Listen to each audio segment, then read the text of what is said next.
Yo mga idol, kamusta? Sports Talk PH nga pala. Ang update kay Magsayo, pag-usapan natin yan mga idol. Ngunit bago ang lahat ay huwag kakalimutang mag-subscribe at i-click ang notification bell button for more sports talk. So madaming Pinoy boxing fans nga po ang nalungkot matapos makumpirma na hindi na matutuloy ang inaabangang WBC Final Title Eliminator fight ng ating pambato na si former WBC Featherweight Champion Mark Magnifico Magsayo kontra kay Michael Magnesi na siyang dapat sana'y nakatakdang ganapin sa undercard ng Ryan Garcia versus Mario Barrio sa susunod na buwan. Subalit mukhang iiwanan na po ni Magsayo ang 130-pound super featherweight division. Matapos sabihin ng kanyang asawa na si Frances Magsayo sa isang interview kanina na sinusubukan daw ngayon ni Magnifico umakyat ng 135-pound lightweight division. Giit pa ni Frances na gusto daw nila ng mga high-level fights kasi ang gusto umano ni Magsayo ay ang makapagbigay ng magagandang laban para sa mga fans. Not right now because he's trying to move up to 135. So he feels really great. Habang si Magsayo naman ay sinabing may inaayos daw silang laban ngayon na posibleng ganapin sa buwan ng Abril. Nakakagulat po ang desisyon na ginawang ito ng kampo ni Magnifico, lalo pat number 1 contender na siya sa WBC Super Featherweight Division. Pero ang maganda naman dito ay dahil mas nagiging madali para kay Magsayo na kunin ang tamang timbang sa lightweight division.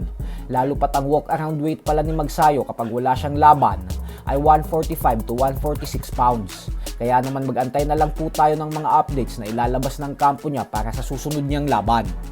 Sa kabilang banda naman mga idol ay naganap na nga po kanina ang 2025 Daring Magazine Awards Night. At dito nga po ay tila naetsyapwera ang current undisputed super bantamweight champion Japanese monster Naoya Inoue. Nang dahil sa mas pinili ng Daring Magazine na ibigay ang Fighter of the Year Award sa 3 Division undisputed champion Terence Crawford. Ito po ay sa kabila ng isang beses lang lumaban si Crawford kumpara sa 4 na laban ni Inoue sa loob ng taong 2025. Wala pong nakuhang award ni isa si Inoue dito. Kaya naman dahil dyan ay mas pinili ni Inoue na wag na lang dumalo sa nasabing awards night.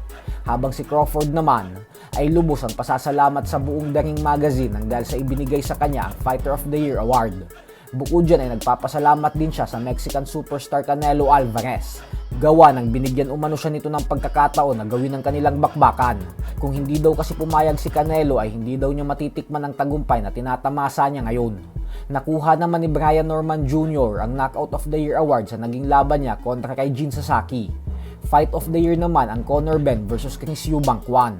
Si Shingo Inoue naman ang nagsilbing Trainer of the Year. At ang undefeated knockout artist na si Emiliano Vargas ang hinirang bilang Prospect of the Year. Ang naging panalo naman ni Armando Resendes kontra sa super middleweight champion Caleb Plant ang nanalo bilang Upset of the Year.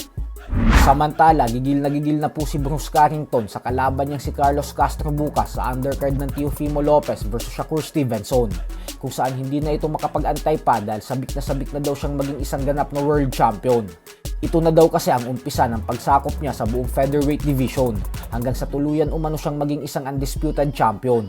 So hanggang dito na lang po muna tayo mga idol.